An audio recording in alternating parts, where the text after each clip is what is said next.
Ya, pemirsa, PT Pertamina Geothermal Energy Tbk atau PGEO mempercepat realisasi proyek pembangkit listrik tenaga panas bumi Bukit Daun di Provinsi Bengkulu. Langkah strategis ini ditandai dengan penyerahan dokumen teknis kepada PLN guna memperkuat bauran energi bersih nasional dan keandalan listrik di wilayah Sumatera.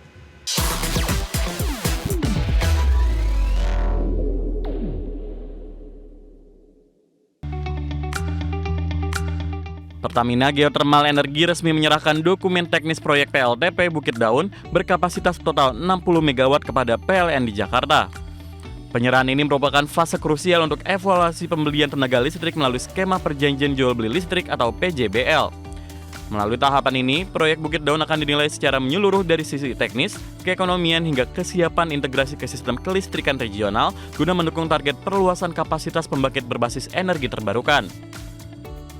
Direktur Eksplorasi dan Pengembangan PGEO, Edwil Suzandi, menegaskan bahwa pengembangan potensi panas bumi Bukit Daun merupakan komitmen perusahaan dalam memperluas pemanfaatan energi bersih.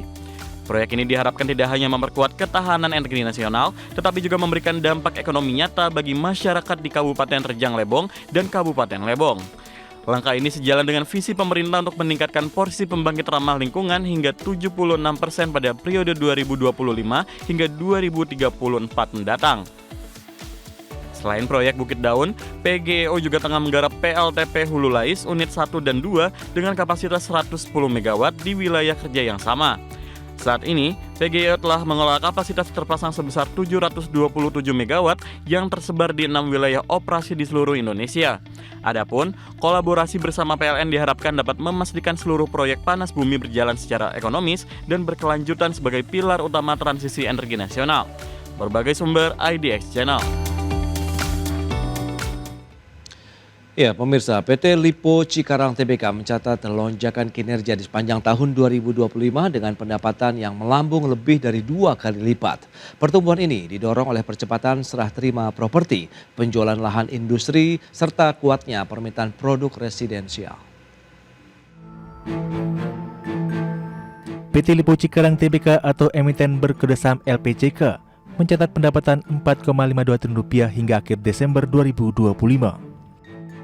Angka ini melonjak 133% dibandingkan realisasi Rp1,98 triliun pada tahun 2024. Kenaikan pendapatan terutama ditopang percepatan serah terima rumah tapak, apartemen, dan unit komersial atau ruko. Selain itu, penjualan lahan industri turut memberikan kontribusi terhadap pertumbuhan pendapatan perseroan.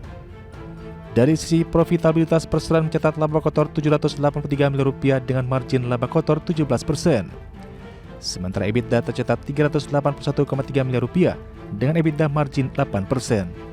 Sepanjang tahun 2025, LPCK membukukan prapenjualan atau marketing sales sebesar Rp1,65 triliun.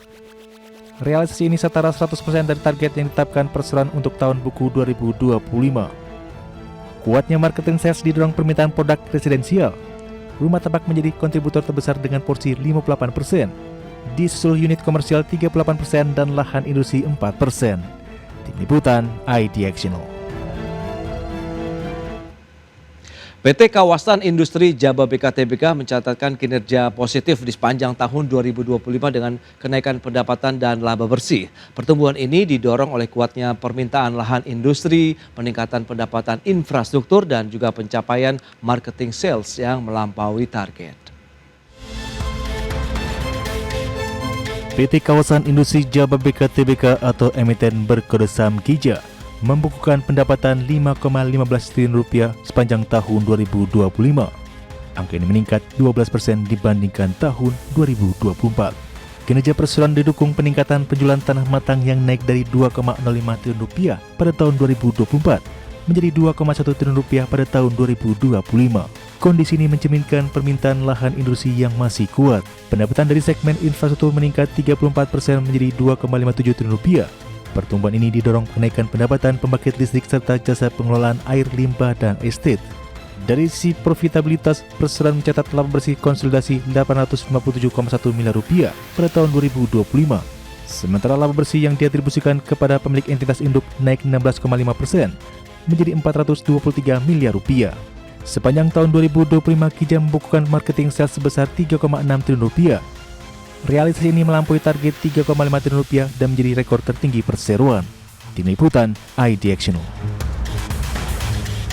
Ya, pemerintah berencana membangun fasilitas penyimpanan bahan bakar minyak baru di Sumatera guna memperkuat ketahanan energi nasional. Menteri SDM Bahlil Lahadalia mengatakan pembangunan storage diperlukan agar cadangan BBM Indonesia bisa meningkat hingga 3 bulan dari kapasitas saat ini yang masih terbatas. Pemerintah berencana membangun fasilitas penyimpanan bahan bakar minyak baru di Sumatera guna memperkuat ketahanan energi nasional. Menteri Energi dan Sumber Daya Mineral Bahlil Lahadalia mengatakan pembangunan storage diperlukan agar cadangan BBM Indonesia bisa meningkat hingga 3 bulan dari kapasitas saat ini yang masih terbatas. Bahlil menjelaskan, kemampuan penyimpanan BBM nasional selama ini hanya mampu menampung stok maksimal 25 hari. Kondisi tersebut membuat cadangan energi Indonesia relatif terbatas dibandingkan sejumlah negara lain. BBM kita sudah sejak lama hanya maksimal di 25 hari, maksimal. Sehingga cadangan nasional kita itu minimal 20-23 hari. Sekarang BBM kita itu sudah 23 hari. Jadi sudah di atas standar minimal. Teman-teman menganggap harus Pak kita stok 60 hari, mau isi taruh di mana? Kita nggak punya storage.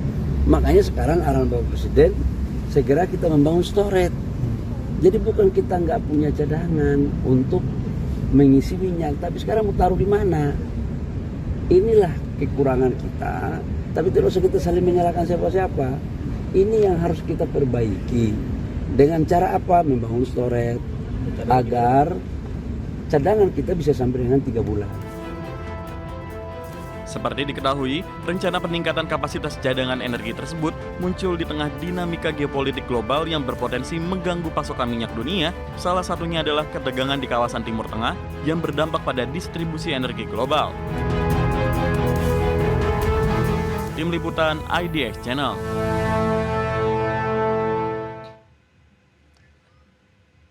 Ya, Kementerian Dalam Negeri meminta pemerintah daerah untuk tetap waspada dan menjaga pasokan komoditas pangan menjelang Lebaran.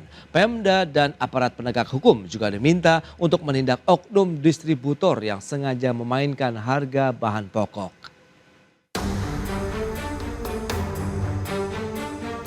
Kementerian Dalam Negeri menilai pemerintah daerah sukses menahan laju inflasi pada komponen harga bergejolak pada bulan Ramadan. Meski demikian, Pemda diminta untuk tetap waspada dan menjaga pasokan komoditas pangan jelang Lebaran.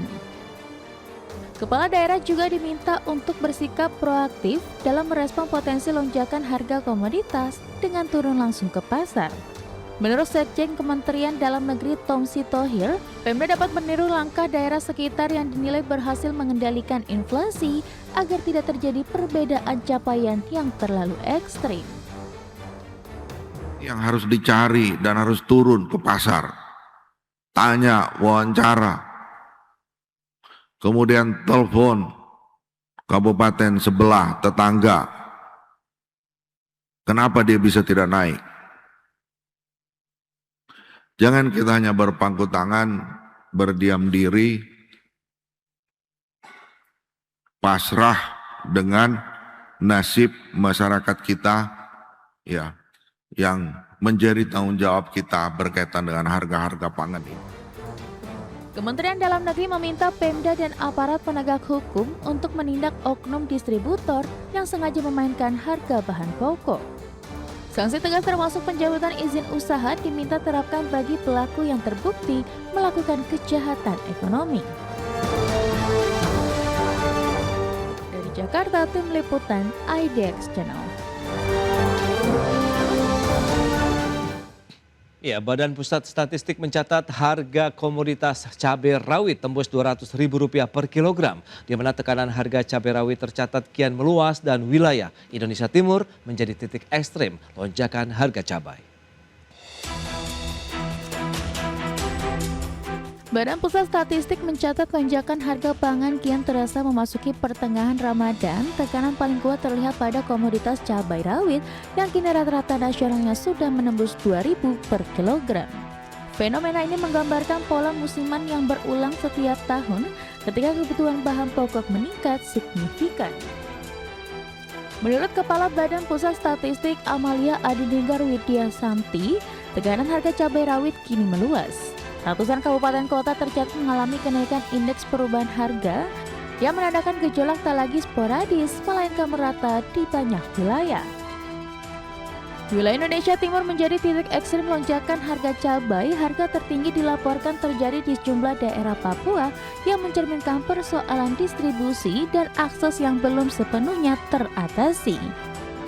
Cabai rawit Bapak dan Ibu harganya sudah di atas batas atas HAP dan saat ini secara nasional rata-rata mencapai Rp70.000 per kilo dan jumlah kabupaten kota yang mengalami kenaikan IPH cabai rawit ada 221 di mana harga tertinggi Rp200.000 dan harga terendah Rp26.111. Pastinya tertinggi ada di daerah di Papua Nduga, Mapi dan Intan Jaya.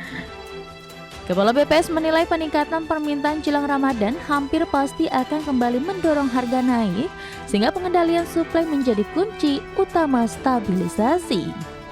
Dari Jakarta, Tim Liputan IDEX Channel.